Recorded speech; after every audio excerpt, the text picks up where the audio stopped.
Here's the problem with the Leader of the Opposition. He is in love with the sound of his own voice and his own attacks, but he doesn't actually check the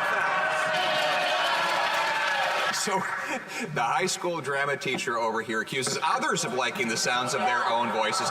This from a guy who, if he were made of chocolate, he would eat himself. Yes, Mr. Speaker, I was a high school teacher before getting into politics, and I'm having a little trouble remembering what exactly the job that the Leader of the Opposition had before getting into politics. Mr. Speaker, we have a plan to fight climate change. We have a plan to continue to move forward.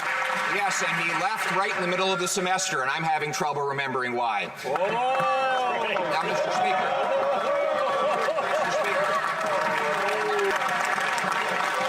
He certainly wasn't a math teacher. He certainly was not a math teacher.